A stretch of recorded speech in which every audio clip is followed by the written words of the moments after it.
Hi Year 4, hope you're all doing well. I'm back today with chapter 26 of Varjak Paw. Varjak awoke. He was sprawled on the ground in the alley. His shoulder screamed with pain. Holly was gone. The bristly, barking monster towered above him, its foul breath in his face. Its big red tongue lolled out, glistening hungrily. It looked like it was getting ready to eat him. He was wrong to trust his instincts. This creature was worse than a dog. It was the most terrifying monster in the world. He had to do something. Shadow walking, the sixth skill. Think about nothing. Empty your mind of thoughts. Varjak concentrated. Nothing, nothing, nothing. But it wasn't that easy. The pain in his shoulder filled his mind. He couldn't do it. He couldn't shadow walk. Varjak looked up desperately at the narrow brick walls of the alley. It felt as if they were closing in on him. If only he could get to the ledge. He tried to stand up, but it hurt too much. There was no escape now. It was all over. The monster's drooling mouth opened wide. "Cludge," it said, in a deep, deep voice. Varjak stared helpless. It blinked those cloudy eyes. Then it licked itself once. "Cludge," it repeated. Varjak scratched his ears, not quite sure what he was hearing. "Is that your name?" he said. "Cludge." It panted. A shy smile appeared at the corner of its mouth. "Cludge," it affirmed.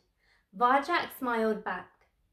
Maybe Cludge wasn't going to eat him after all. "Varjak," he said. "I'm Varjak." Varjak. Varjak. Varjak. "That's right, Cludge. I'm Varjak." "Varjak, Varjak, Varjak," barked Cludge. "You've got it. Varjak." Varjak gingerly shifted his weight onto his front paws. His shoulder twinged, though not as badly as before, and he flopped back onto the ground. Cludge reached down to lick the wounded shoulder.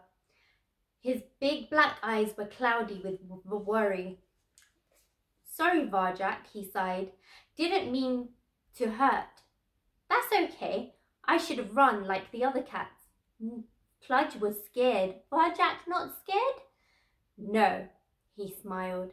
He was beginning to look like this great big creature. Cludge looked fierce, but he seemed gentle inside. "Cludge alone," he sniffed. "Everyone run from Cludge. No friends." Varjak looked into Cludge's eyes again. He could see it all in there. He recognized it. His pain, his fear, his loneliness. "It's all right, Cludge," he said quietly. "You're not alone. We'll be friends, you and me." "Friends?" panted Cludge. "Varjak, Cludge, friends?" Varjak grinned. "Friends," he said. He tried to stand up again. This time his shoulder took the weight. "Friends!" barked Cludge. He wagged his tail. "Varjak, Cludge, friends! Friends, friends!" "Varjak Paw," said a gravelly voice. "This is a first. I've seen a lot of things in this city. I've even seen you hit Razor, but this is truly something else." Holly jumped down from the wall. "You did it! You talked to a dog."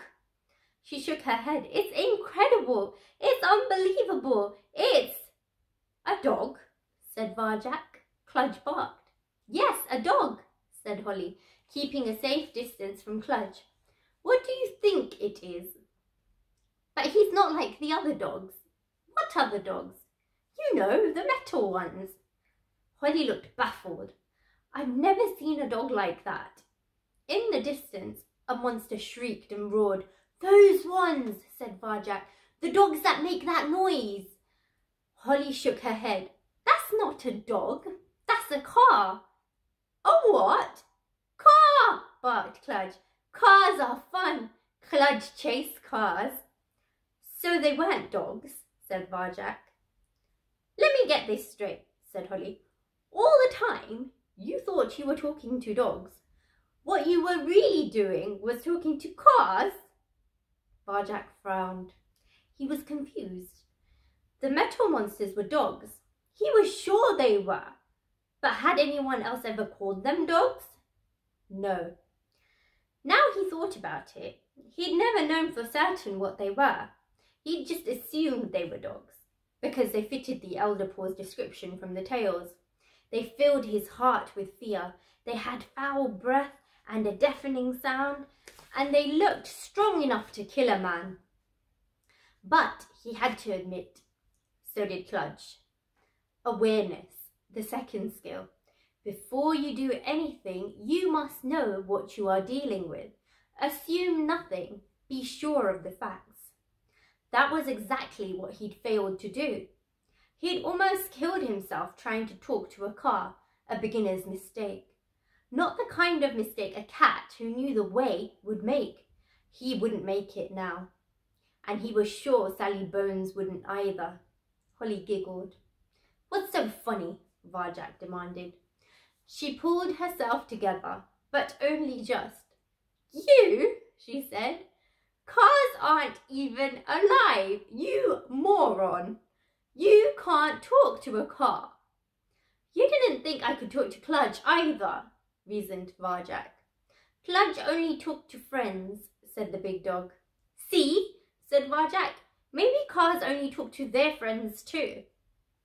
Holly couldn't control herself any longer. Her whiskers started to twitch. Her body began to shake, and then she cracked up completely. Laughter streamed out of her and flew around the alley like a flock of birds. It was everywhere. It was contagious.